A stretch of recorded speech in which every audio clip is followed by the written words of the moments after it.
یہ مسجد کی تعمیر یہ ہماری سوسائٹی میں ایمان کی زندگی کی علامت ہے۔ اور میں یہ بھی بتا دوں آج کہ مسجدیں آج ہم نے بہت محدود کر دیا ہے، صرف 5 ٹائم کی نماز پڑھنے کے لیے اور جمعہ کی نماز کے لیے معاف کیجیے گا مسجدیں نہیں۔ ذرا آپ تاریخ اٹھا کے دیکھیے، ان مسجدوں نے بڑے بڑے ائمہ کو پیدا کیا ہے، ان مسجدوں میں نسلوں نے پرورش پائی ہے، اس امت کے بہترین افراد نے انہی مساجد میں تعلیم حاصل کی۔ آج سے 1400 سال 1300 سال پہلے امام مالک رحمۃ اللہ علیہ مسجد نبوی میں بیٹھ کر حدیث کا درس دیتے ہوں اور سارے عالم اسلام سے لوگ آ کر کے ان کے پاس حدیث کا درس حاصل کرتے ہیں۔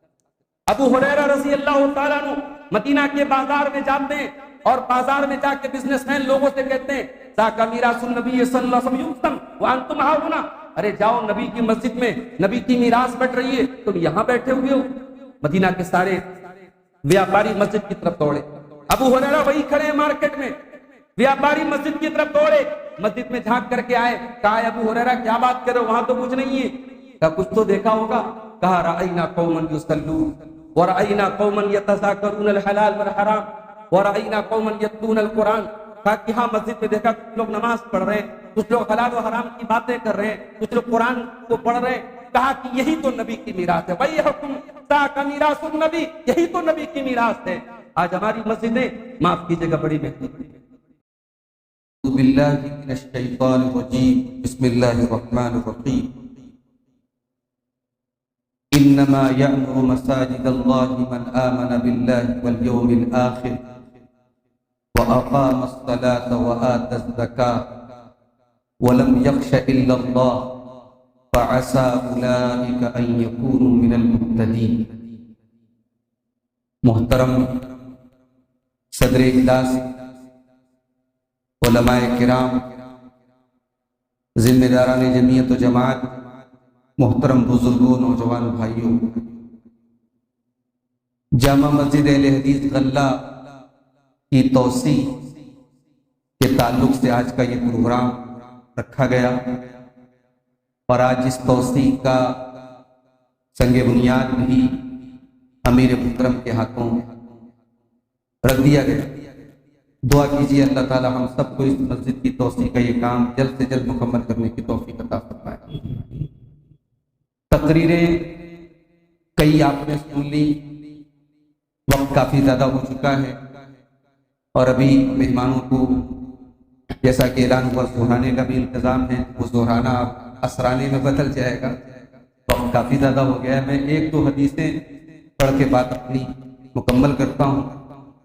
مسجد اللہ کا گھر ہے میرے بھائیوں، اس کو اللہ کا گھر کہنا ہی بہت بڑی، اس کے ساتھ اللہ کا نام جڑا ہے، یہی اس کے مقام و مرتبے کے لیے کام۔ مسجد کی تعمیر، مسجد کو بنانا، مسجد کو قائم کرنا، یہ ایمان والوں کا کام۔ ابھی ناظم اعلیٰ صاحب کی تقریر میں آپ نے سنا تھا کہ اللہ کے نبی صلی اللہ علیہ وسلم جب مدینہ پہنچے تو آپ نے مسجد بنائی، لیکن اس میں ایک بڑی خاص بات یہ ہے کہ اللہ کے نبی صلی اللہ علیہ وسلم نے اپنا گھر بعد میں بنایا، پہلے اللہ کا گھر بنایا۔ دیکھیے ہماری ترجیحات بتاتی ہیں کہ ہم کس چیز کو کتنی اہمیت دیتے ہیں۔ آج مسجدیں الحمدللہ بنارس میں، خاص طور سے جماعت اہل حدیث کی، میرے پاس بالکل صحیح تعداد کا ریکارڈ نہیں ہے، لیکن آج اچھی خاصی تعداد میں بنارس میں ہماری جماعت کی مسجد، مگر آپ 50 سال پہلے چلے جائیں، شہر میں بنارس ضلع میں مسجدیں بہت کم۔ اس زمانے میں ہماری جماعت کے بزرگوں نے کتنی محنت اور دوڑ دھوپ سے یہ مسجدیں بنائی ہیں، شکر تالاب کی عیدگاہ بنائی ہے، للہ پورہ کی عیدگاہ بنائی ہے اور دیگر مساجد بنائی ہیں۔ وہ بھی ہماری ایک تاریخ ہے اور ہمارے نوجوانوں کو وہ تاریخ جو ہے، کوئی ایسا انتظام ہونا چاہیے کہ وہ تاریخ لکھی جائے۔ مسجد میں آپ کے پاس چند لوگ گئے، آپ نے چند روپیے دے دیے جس سے مسجد کھڑی ہو گئی، یہ بہت بڑا کمال نہیں ہے۔ آج اس غلہ کی مسجد میں جہاں ہم اور آپ بیٹھے ہیں، یہ مسجد جب اس کی بنیاد پڑی ہوگی، اس مسجد کی بنیادوں میں ہمارے بزرگوں کا پسینہ، ان کی محنتیں شامل ہیں۔ آج کی دنیا میں سب سے قیمتی چیز انسان کا ٹائم ہے۔ آج آپ چندہ دے کر کے اور چند پیسے دے کر کے آپ یہ سمجھتے کہ آپ بری مسلمہ ہو گئے، معاف کیجیے۔ اللہ کے پیارے نبی نے اپنے ہاتھوں سے پتھر اٹھا اٹھا کر کے مسجد نبوی کی تعمیر کی. صحابہ کرام نے اپنے خود اس میں لیبر کا اور مستری کا کام کیا تھا. یہ ایک جذبہ تھا کہ اللہ کا گھر بنانا. میرے عزیزوں، یہ مسجد کی تعمیر یہ ہماری سوسائٹی میں ایمان کی زندگی کی علامت ہے. اور میں یہ بھی بتا دوں آج کہ مسجدیں آج ہم نے بہت محدود کر دیا ہے. صرف 5 ٹائم کی نماز پڑھنے کے لیے اور جمعہ کی نماز کے لیے، معاف کیجیے گا، مسجدیں نہیں. ذرا آپ تاریخ اٹھا کے دیکھیے، ان مسجدوں نے بڑے بڑے ائمہ کو پیدا کیا ہے. ان مسجدوں میں نسلوں نے پرورش پائی ہے. اس امت کے بہترین افراد نے انہی مساجد میں تعلیم حاصل کی. آج سے 1400 سال 1300 سال پہلے امام مالک رحمۃ اللہ علیہ مسجد نبوی میں بیٹھ کر حدیث کا درس دیتے ہوں اور سارے عالم اسلام سے لوگ آ کر کے ان کے پاس حدیث کا درس حاصل کرتے ہیں. ابو ہریرہ رضی اللہ تعالیٰ عنہ مدینہ کے بازار میں جاتے ہیں اور بازار میں جا کے بزنس مین لوگوں سے کہتے ہیں ذاک میراث النبی صلی اللہ علیہ وسلم یقسم وانتم ہاہنا، ارے جاؤ نبی کی مسجد میں نبی کی میراث بٹ رہی ہے، تم یہاں بیٹھے ہوئے ہو. مدینہ کے سارے ویاپاری مسجد کی طرف دوڑے. ابو ہریرہ وہی کھڑے ہیں مارکیٹ میں، ویاپاری مسجد کی طرف دوڑے، مسجد میں جھانک کر کے آئے. کہا ابو ہریرہ کیا بات کرو، وہاں تو کچھ نہیں ہے. کہا کچھ تو دیکھا ہوگا. کہا رأینا قوما یصلون ورأینا قوما یتذاکرون الحلال والحرام ورأینا قوما یتلون القرآن. کہا کہ ہاں مسجد میں دیکھا کچھ لوگ نماز پڑھ رہے ہیں، کچھ لوگ حلال و حرام کی باتیں کر رہے ہیں، کچھ لوگ قرآن کو پڑھ رہے ہیں. کہا کہ یہی تو نبی کی میراث ہے. وَيْحَكُمْ ذَاكَ مِيرَاثُ النَّبِيِّ، یہی تو نبی کی میراث ہے. آج ہماری مسجدیں، معاف کیجیے گا، بڑی محدود ہیں. آج بٹٹیا کی مقامی جمعیت کی طرف سے بھی اور مدن پورہ کی مقامی جمعیت کی طرف سے بھی آج مساجد میں دروس کا اہتمام ہوتا ہے، مگر ہماری دلچسپی کتنے لوگ ان دروس میں بیٹھتے ہیں. ہمارے ایک استاد محترم کتاب التوحید کا درس دے رہی تھی بنارس کی ایک مسجد پر، مجھے لوگوں نے بتایا حاضرین کی دلچسپی بہت کم ہے. ہم علم سے بھاگ رہے ہیں میرے پیارے. یاد رکھو، ان مساجد کی اہمیت کو سمجھو. اور آج اتنا بڑا انفراسٹرکچر ہمارے پاس موجود ہے مساجد کی شکل میں. ان مساجد کا ہمیں اور بھی استعمال کرنا ہے. ان مساجد کو ہم ایک تعلیم گاہ بنائیں. ہمارے وہ بچے جو اسکولوں میں پڑھتے، مدرسے میں نہیں پڑھتے، جن کے پاس دین کی تعلیم نہیں ہے، آپ ان مسجدوں میں مضبوط مکتب کا انتظام کیجیے. اچھی تنخواہوں پر اساتذہ کو رکھیے اور ایسا سلیبس رکھیے کہ 1 گھنٹہ 2 گھنٹہ آپ کے بچے مسجد کے مکاتب میں آئیں اور پڑھیں اور دین کی بیسک نالج لے کے جائیں. آپ کا بیٹا اور آپ کی بیٹی کتنے مضبوط ایمان اور عقیدے کا بن جائے، دنیا کے کسی کونے میں چلا جائے، اس کے ایمان اور عقیدے کو کوئی خراب نہ کر سکے. اور ایک بات یہ بھی کہنا چاہتا ہوں، اس مسجد کے جو آس پاس کے لوگ ہیں ان کی ذمہ داری زیادہ ہے. آپ کا گھر مسجد سے قریب ہے، اگر واکنگ ڈسٹینس پر آپ اپنی مسجد میں جاتے ہیں آپ خوش نصیب ہیں. آپ کی ذمہ داری بھی زیادہ ہے میرے پیارے ساتھ. آپ رحمان کے پڑوسی. قیامت کے دن اللہ تعالیٰ پوچھے گا اینا جیرانی، کہاں ہے میرے پڑوسی؟ اینا جیرانی، کہاں ہے میرے پڑوسی؟ فرشتے کہیں گے وَمَن يَنبَغِي لَكَ وَمَن يَنبَغِي أَن يُجَابِرَ لَكَ، اے ہمارے پروردگار کون آپ کا مہمان کون بن سکتا ہے؟ اللہ فرمائے گا اینا عمار المساجد، مسجدوں کو آباد کرنے والے. ابھی ہمارے امیر محترم نے اپنے خطاب میں کہا آج مسجدوں کے سلسلے میں جب لوگ بات کرتے ہیں تو جمعہ کی بات کرتے ہیں. جمعہ کی بات کرتے ہیں کہ بھئی جمعہ میں ہمارے مسجدیں بھر جاتی ہیں. کیوں نہیں آپ کی مسجدیں نمازوں میں بھرتی ہیں؟ کیا ہمارے اوپر صرف جمعہ کی نماز فرض ہے؟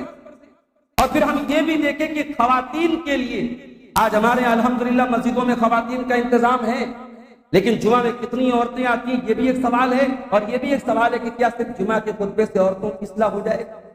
حالات اتنے بدتر ہیں میرے بھائی، ہماری خواتین دین سے اس قدر دور ہیں کہ بیان کے پاس. ابھی ایک صاحب بتانے لگے کہ ایک نیا جوڑا شادی ہوئی ہے، میاں بیوی کی کپل نئے ان کی شادی ہوئی ہے ابھی 1 مہینہ 2 مہینہ ہو رہا ہے، اور میاں بیوی جنابت کی حالت میں دن بھر رہتے کہ صاحب سردی بہت ہے، نہانے میں بڑی دقت ہے، اسی حالت میں جنابت کی حالت. یہ مسلمان کے گھر کا کیا حال ہے؟ یعنی دین سے اس قدر دور ہے کہ آج مسلمان کو اس بات کا احساس نہیں کہ ہم جنابت کی حالت میں ہم نماز نہیں پڑھ سکتے، ہم اللہ کے کلام کی تلاوت سے دور ہے، نماز سے دور ہے، کم سے کم اپنے آپ کو پاک کرے. یہ حالات آج ہمارے معاشرے کے. اسی لیے میں کہتا ہوں کہ اپنی خواتین کے لیے بھی ان مساجد میں پابندی سے دروس کا انتظام کروائیے، ان کو تعلیم دیجیے. صرف جمعہ کے خطبے سے کام نہیں چلے. بہت دین کی کمی ہے میرے پیارے ساتھیوں. نبی کے دور میں جب اللہ کے پیارے نبی دین سکھاتے تھے، عورتیں آ کر کے کہتی تھی غلبنا علیک الرجال، اے اللہ کے نبی مرد حضرات بازی مار لے گئے، عورتوں کو دین نہیں پہنچ رہا ہے. تو اللہ کے پیارے نبی نے ان کے لیے الگ سے نصیحت کی مجلس قائم کی. آج ہماری مساجد میں میرے بھائیوں آخر میں میں جماعت کے اہل خیر حضرات سے گزارش کروں گا کہ مسجد کی توسیع میں بڑھ چڑھ کر کے حصہ لیں. یہ خیر کا کام ہے، نیکی کا کام ہے، اس میں آپ انتظار نہ کریں. اور وہ انسان جو 100 روپیہ دے سکتا ہے وہ بھی اس کار خیر میں حصہ لے، جو 1 لاکھ دے سکتا ہے وہ بھی اس کار خیر میں حصہ لے. اللہ کے گھر کا معاملہ ہے، اور من بنا للہ مسجدن والی حدیث 100 روپیہ دینے والے کو بھی انشاءاللہ جس کی جیسی کیپیسٹی آپ اپنی حیثیت کے مطابق اگر دل کھول کر کے تعاون کریں. تجربہ یہ بتاتا ہے، مشاہدہ یہ بتاتا ہے، مسجدیں جذبے سے بنتی ہیں. لوگ کھڑے ہوتے ہیں، کوئی سوچ بھی نہیں سکتا کہ یہ کام ہو جائے گا. میں تو بعض گاؤں دیہات کے علاقے میں گیا، 1.5 کروڑ کا چندہ گاؤں والوں نے صرف آپس میں اپنے گاؤں میں اکٹھا کر کے مسجدیں بنائی ہیں. جذبہ بہت بڑی چیز ہے میرے بھائیوں. آج وہ جذبے سرد پڑ رہے ہیں. میں جماعت کے تمام اہل خیر حضرات سے اور جماعت کے تمام افراد سے جو بھی اس کار خیر میں حصہ لے سکتے ہیں، میں اپیل کرتا ہوں، درمندانہ اپیل کرتا ہوں. اور چونکہ دن کا سمجھ لیجئے کہ 50% حصہ اسی محلے میں اور اسی مسجد کے پڑوس میں گزارتا ہوں، تو ایک طریقے سے اس مسجد کا پڑوسی بھی میں ہوں. میں آپ سب سے بسط احترام گزارش کرتا ہوں کہ اس مسجد کی توسیع میں ضرور حصہ لیں. اور انشاءاللہ اگر آپ کا جذبہ اور اخلاص اگر اس نے کام کیا تو بہت جلد ہم جو اس مسجد کی توسیع کا جو لوگوں نے پلان بنایا ہے بہت جلد انشاءاللہ پورا ہو جائے گا. ہم اللہ سے دعا کرتے ہیں رب العالمین اس مسجد کی تعمیر کا کام ہم سب کو جلد سے جلد مکمل کرنے کی توفیق عطا فرمائے. رب العالمین مسجد بنانے کے ساتھ ساتھ مسجد کو ہمیں آباد کرنے، نمازی کی شکل میں اسے آباد کرنے کی توفیق عطا فرمائے. مسجد کا صحیح مقصد سب کو سمجھنے کی توفیق عطا فرمائے.